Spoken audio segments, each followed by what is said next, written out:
Makanya dalam sebuah hadis, ketika Allah Subhanahu wa taala menciptakan surga dan menciptakan neraka, Allah memerintahkan Jibril untuk melihat surga tersebut. Setelah Jibril melihat akan indahnya surga dan nikmatnya surga tadi, dia berkata, "Ya Allah, tidak ada satupun orang yang mendengar tentang indahnya surga kecuali dia ingin masuk dalam surga." Kemudian Allah Subhanahu wa taala memerintahkan surga untuk mengelilingi dirinya dengan hal-hal yang tidak disukai oleh manusia.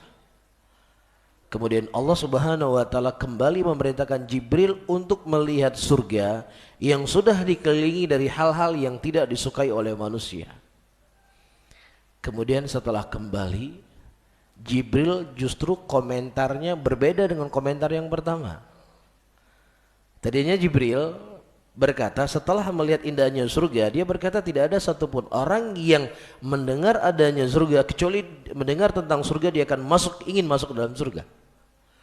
Tapi setelah surga itu dikelilingi oleh sesuatu yang tidak menyenangkan, Jibril justru berkata, "Ya Allah, aku khawatir tidak ada satupun yang menginginkan masuk ke dalam surga."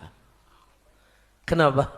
Karena ujian-ujian tadi, cobaan-cobaan tadi, yang sedikit manusia itu bisa sukses melewati ujian dan cobaan tadi.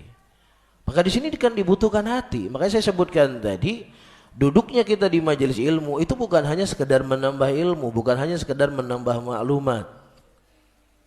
Ya, duduknya kita di majelis ilmu bukan sekedar hanya ini waktu kosong, saya nggak tahu kemana mau pergi, ya udahlah datang ke tempat pengajian.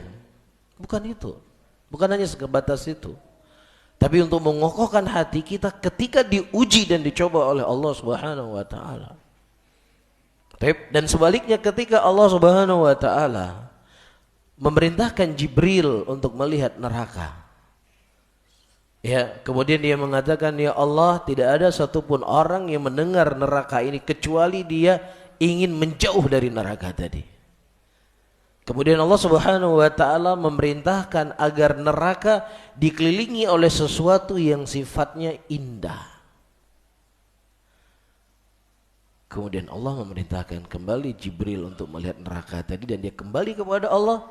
Dia berkata, "Ya Allah, aku khawatir tidak ada satupun orang yang selamat dari neraka ini. Aku khawatir." Karena memang neraka ini dikelilingi oleh hal-hal yang disukai oleh manusia. Hal-hal yang digandrungi oleh manusia. Hal-hal yang dicintai oleh manusia.